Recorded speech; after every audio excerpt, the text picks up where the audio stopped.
गो आयचो जो शो आसलो कला चेतना म्हणून श्रीनिका क्रिएशन झाडाचे कडेन धाडचो हांगासर आनी तेंचो खऱ्यांनी सांगता बऱ्यांतलो बरो शो जालो तेंचो आनी एक कौटुंबीक एक शो तेंचो आनी बरी नाशिल्ली तेंचे लोकां मुखार दवरल्या आनी तेंची 28 तारखेक राजीव गांधी हांगासर टिकीट शो जावपाचो आहा तो सगळ्यांनी ते शोचो आस्वाद घेवचो आनी सगळ्यांनी ते शोचो भरपूर आनंद घेवचो.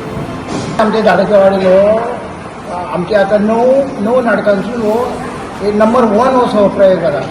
आमचो 128 म्हणटा ते अशेंच फुडें तेंचे भरभराटी घेवची आनी बरें जावचें. आयज आमी पळयल्ले लोकय न्हू फूल आतां ह्यो हॉल तुमकां पळयला आसतलो तुमी एक 700-800 लोक हांगा बसता पूण जितले पळय लोक स्टार्टींग बसलेले न्हू लास्ट 2 वरां न्हू एक मनीस उठांक ना. आनी हे नाटक जे आसा पळय कोंकणी लोक अशें म्हणटा की कोंकणी नाटकां बरी नासता पूण तशें नासता कित्याक लोक न्हू कोंकणी नाटकान न्हू आवर्जून येता आनी आयज आमी खरेंच पळयलें आनी हे नाटक फक्त कॉमेडी न्हू हे नाटकांतून न्हू कितें तरी अशें कौटुंबीक कितें म्हणटा ताका शिकवण म्हणटा म्हणूंक शकता तर ती शिकवण न्हू हे नाटकान बरी आसली. आनी आपल्या घरान आपल्या धुयेक जे लग्न जाल्या उपरांत तेका कितें मेसेज दिवपाची त्याच्या वांगडा कितले दवरपाचें बरेपण नाजाल्यार त्याच्या हितून धवळाधवळ कितले करपाचें हे ह्या नाटकांतून खरेंच कळ्ळें म्हाका. खरेंच बरें जालें नाटक. देव बरें.